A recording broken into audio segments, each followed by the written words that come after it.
अगर आप प्रेग्नेंट थी और अभी अभी आपकी डिलीवरी हुई है और आप चाहते हो कि आपका बेबी इस बालक की तरह एकदम इनोसेंट सा, पहले बेबी को देख लो आप। I have one announcement to make. Mr. MS Dhoni will join Team India as a mentor for upcoming T20 World Cup. कितने तेजस्वी लोग हैं हमारे पास, कितने शानदार विचार रखते हैं जी। जी हाँ, अगर आपको भी आपके बेबी को इस बालक की तरह शातिर, होशियार, मेरी तरह क्यूट, इमरान हाशमी की तरह तेजस्वी बनाना है तो वीडियो आपके लिए बहुत ज्यादा इंपॉर्टेंट है। डिलीवरी के तुरंत बाद से लेके आने वाले 1 महीनों तक का जो बच्चे का विकास होता है उसमें क्या बेबी केयर दी जानी चाहिए, उसको लेके आज अपन इस वीडियो में डिटेल में बात करेंगे।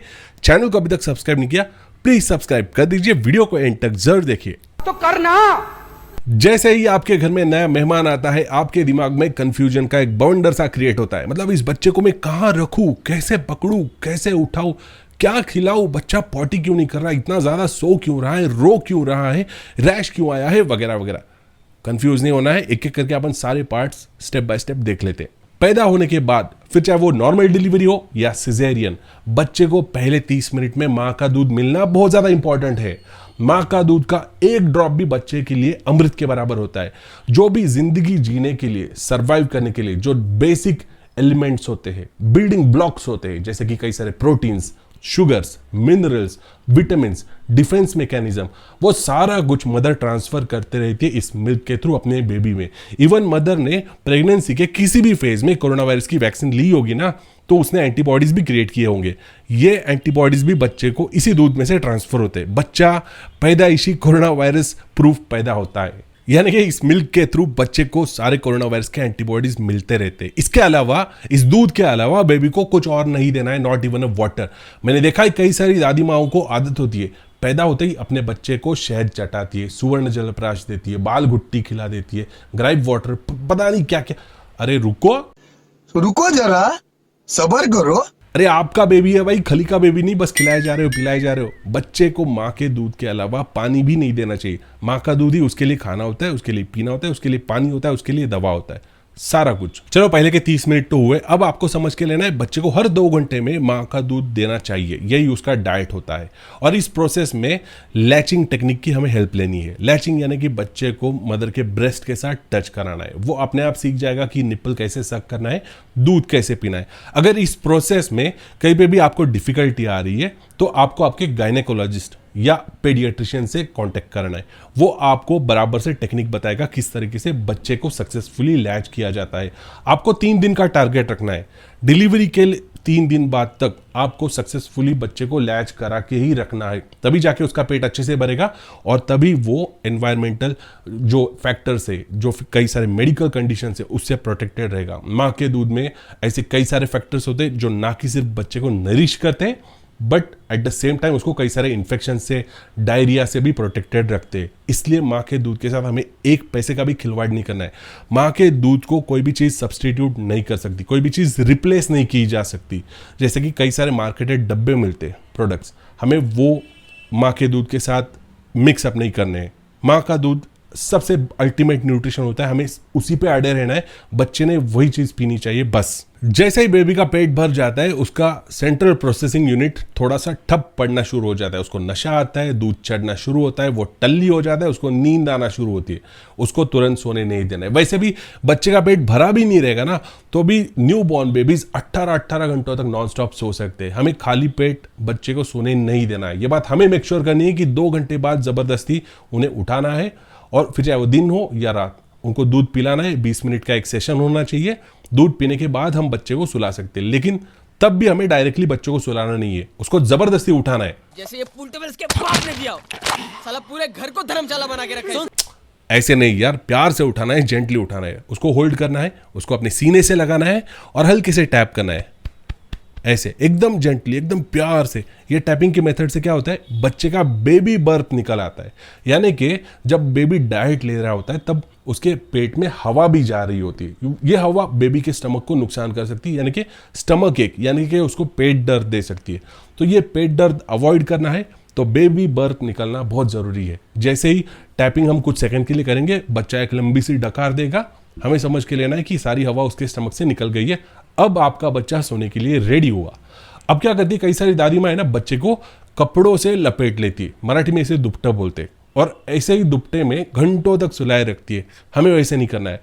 दुपट्टे भी, ये दुपट्टे क्या बोलते हैं हिंदी में, तो जो बेसिकली बेबी के कपड़े होते हैं जिसमें बेबी को रैप करा होता है ना, वो कपड़े भी हमें बीच बीच में खोल के रखने हैं। वो इसलिए क्योंकि हवा उसके स्किन को टच होनी चाहिए। वेंटिलेशन बहुत इंपॉर्टेंट होता है एक हेल्दी स्किन के लिए। ये वेंटिलेशन आपके बेबी को एक्सटर्नल इन्फेक्शंस, कई सारे एलर्जीज से प्रोटेक्ट करेगा। बच्चे के स्किन पे रैशेस नहीं आएंगे। इसलिए बीच बीच में आपके बच्चे को आपको सारे कपड़े निकाल के खोल के भी रखना है, बिल्कुल उल्टे कछुए की तरह। ऐसे ऐसे आपका बच्चा करना चाहिए। अब डिलीवरी के बाद 24 से लेकर 48 घंटे हुए हैं, तो बेबी का एक रूटीन बनना शुरू हो गया है। दूध पी रहा है, सो रहा है, वापस दूध पी रहा है, सो रहा है, राइट। तो अब से बेबी का आउटपुट भी शुरू होना चाहिए, राइट। यहाँ पे बहुत सारी माएँ कंफ्यूज रहती है कि मेरा बेबी अभी तक स्टूल क्यों नहीं पास कर रहा है। देखो, कभी कभी आने वाले 5 से 7 दिनों तक बेबी आपका स्टूल पास ही नहीं करेगा, या कभी कभी क्या होता है दिन में 10 बार स्टूल पास करता है। तो number of potty attempted by kid, इससे डिपेंड नहीं होता कि आपके बेबी का हेल्थ, उसका डाइजेस्टिव सिस्टम हेल्दी है या नहीं। वो ज्यादा भी स्टूल पास कर रहे हैं तो भी ओके है। 5 दिन तक स्टूल पास नहीं कर रहा है, दैट इज ऑल्सो ओके। हाँ, बट 5 या 7 दिन बाद बेबी स्टूल पास नहीं कर रहा है तो आपको आपके पीडियाट्रिशियन से कांटेक्ट करना है।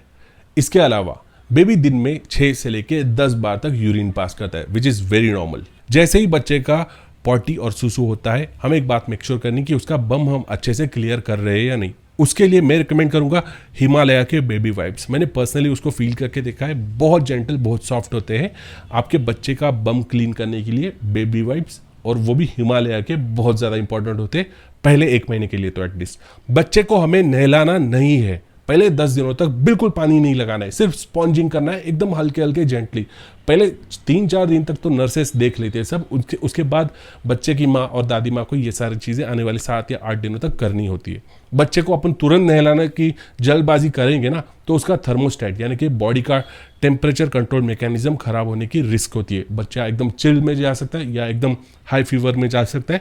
इसीलिए 10 दिनों तक बच्चे को नहलाना नहीं है, बस स्पॉन्जिंग करना है। 10 दिनों बाद भी आपको स्लोली बेबी को कंफर्टेबल कराना है नहाने की प्रोसेस के साथ। एक और ऑब्जर्वेशन आप नोटिस कर सकते हो और वो आपकी चिंता बढ़ा सकता है, वो है बेबी का गिरता हुआ वजन।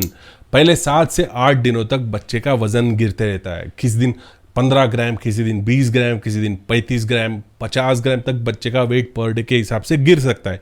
यानी कि डिलीवरी के वक्त अगर आपका बेबी 3 किलो का हो तो 7 या 8 दिनों बाद आप अगर वेट चेक करोगे तो 2800 ग्राम, यानी कि तकरीबन 7-8 दिनों में यार 200-150 ग्राम वजन गिर गया। ये चिंता की बात है यार, डाइट तो ले रहा है बच्चा, वजन क्यों गिर रहा है? तो ये भी चिंता करने वाली बात नहीं। साइंस में इसे फिजियोलॉजिकल वेट लॉस बोला जाता है और ये एक नॉर्मल प्रोसेस होती है बच्चे की डेवलपमेंट में। 7-8 दिनों बाद भी बच्चा मदर का मिल्क जैसे जैसे कंज्यूम करते जाएगा, उसका वेट अपने आप बढ़ना शुरू हो जाएगा। घटा हुआ वेट तो रिकवर हो ही जाएगा, उसके अलावा भी बच्चे का वेट बढ़ते जाएगा। चिंता मत करो आप इसको लेके भी, ठीक है। अब 7-8 दिन हुए हैं, बच्चे का नहाना धोना भी इस दौरान शुरू कर देना चाहिए, right. Slowly step by step करके जाना है। यहाँ पे पेरेंट्स क्या करते हैं, बहुत रश में आ जाते हैं, बच्चे के ऊपर कई सारे मार्केटेड प्रोडक्ट बम्बार्ड करना शुरू करते हैं, जैसे कि baby oil, baby powder, baby shampoo, baby soap वगैरह वगैरह। हमें एक ही बात का ख्याल रखना है, बेबी को मसाज करने के लिए सिर्फ प्लेन कोकोनट ऑयल ही यूज़ करना है, वो भी प्योर होना चाहिए। ऐसे नहीं कि कोई भी मार्केट से उठा के लाया, अप्लाई कर दिया। देखो मैंने देखा है जेंटली हिमालय के बेबी प्रोडक्ट्स बहुत अच्छे होते हैं, हिमालय के और डव के। इसलिए आपको अगर ऑयल यूज़ करना है, शैम्पू यूज़ करना है, बिंदास आप हिमालय के और डव के प्रोडक्ट यूज़ कर सकते हो।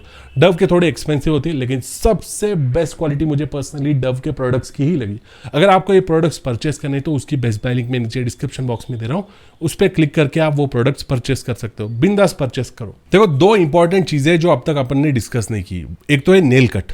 पेरेंट्स को बहुत रश रहती है कि अपने बच्चे के नाखून बहुत बढ़ गए, कैसे करके अपने उसको काटने चाहिए, वरना बेबी अपने फेस को स्क्रैच कर लेगा, अपने फेस को इंजरी कर लेगा।